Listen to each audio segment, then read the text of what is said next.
ইফালে দিল্লীকে ধৰি উত্তৰ ভাৰতত বতৰে ভয়াৱহ ৰূপ লৈছে। প্ৰচণ্ড ধূলি ধুমুহাত দিনতে অন্ধকাৰ সদৃশ পৰিস্থিতিৰ সৃষ্টি হৈছে। প্ৰতি ঘণ্টাত ৯২ কিলোমিটাৰ বেগত বলিছে ধূলিত ধুমুহা। ৰেড এলাৰ্ট জাৰি কৰিছে বতৰ বিজ্ঞান বিভাগে। মৰুৰ ৰাজ্যত ৰাজস্থানত আটাইতকৈ ভয়ংকৰ পৰিস্থিতিৰ সৃষ্টি হৈছে। প্ৰচণ্ড গৰমৰ মাজতে হঠাতে বতৰ সলনি হৈছে উত্তৰ ভাৰতত। আগন্তুক ২-৩ দিন প্ৰচণ্ড বৰষুণৰো আগজাননী জাৰি কৰা হৈছে। এয়া দেখিবলৈ পাইছে প্ৰতিবেগত ৯২ বেগত ধূলিৰ ধুমুহা বলিছে। ধূলিৰ একো নমনি এনেকুৱা এক অৱস্থাৰ সৃষ্টি হৈছে। ৰাজস্থানত আটাইতকৈ ভয়ংকৰ পৰিস্থিতিৰ সৃষ্টি হৈছে এই ধূলিৰ ধুমুহাই, কাৰণ ৰাজস্থান এনেই মৰুৰ ৰাজ্য আৰু তাত ধূলি এক হাহাকাৰ পৰিৱেশৰ সৃষ্টি কৰিছে।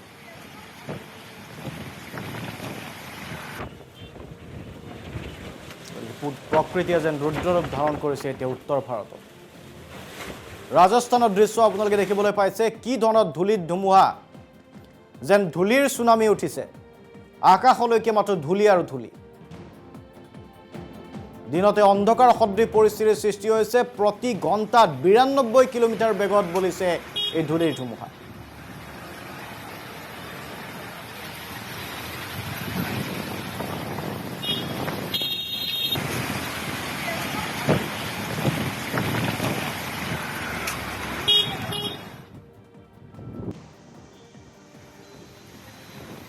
আন এটা দৃশ্য আমি আপোনালোকক দেখুৱাইছোঁ। এই ধূলিৰ ধুমুহাত গছ গছনি তছনছ হৈ পৰিছে।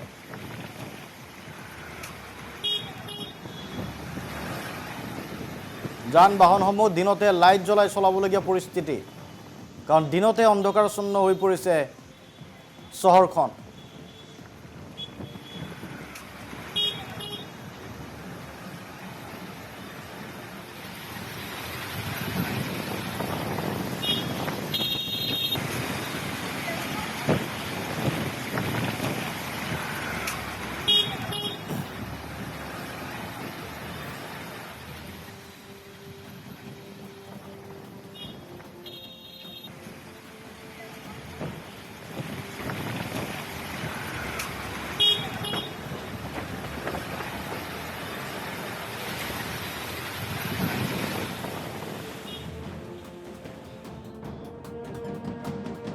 ইফালে দিল্লীকে ধৰি উত্তৰ ভাৰতত বতৰে ভয়াৱহ ৰূপ লৈছে। প্ৰচণ্ড ধূলি ধুমুহাত দিনতে অন্ধকাৰ সদৃশ পৰিস্থিতিৰ সৃষ্টি হৈছে।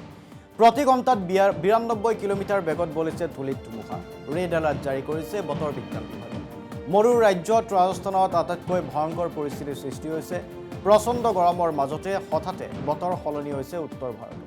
আগন্তুক ২-৩ দিন প্ৰচণ্ড বৰষুণৰো আগজাননী জাৰি কৰা হৈছে। এয়া দেখিবলৈ পাইছে প্ৰতিবেগত ৯২ বেগত ধূলিৰ ধুমুহা বলিছে। ধূলিৰ একো নমনি এনেকুৱা এক অৱস্থাৰ সৃষ্টি হৈছে।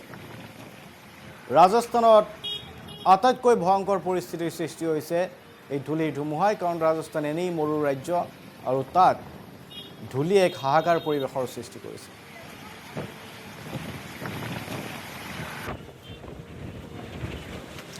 প্ৰকৃতিয়ে যেন ৰুদ্ৰৰূপ ধাৰণ কৰিছে এতিয়া উত্তৰ ভাৰতত। ৰাজস্থানৰ দৃশ্য আপোনালোকে দেখিবলৈ পাইছে। কি ধৰণৰ ধূলিত ধুমুহা, যেন ধূলিৰ চুনামি উঠিছে। আকাশলৈকে মাত্ৰ ধূলি আৰু ধূলি। দিনতে অন্ধকাৰ সদৃশ পৰিস্থিতিৰ সৃষ্টি হৈছে। প্ৰতি ঘণ্টাত ৯২ কিলোমিটাৰ বেগত বলিছে এই ধূলিৰ ধুমুহা।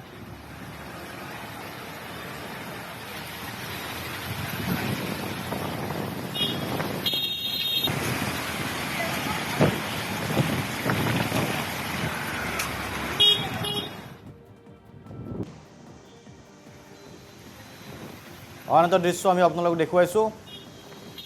এই ধূলিৰ ধুমুহাত গছ গছনি তছনছ হৈ পৰিছে।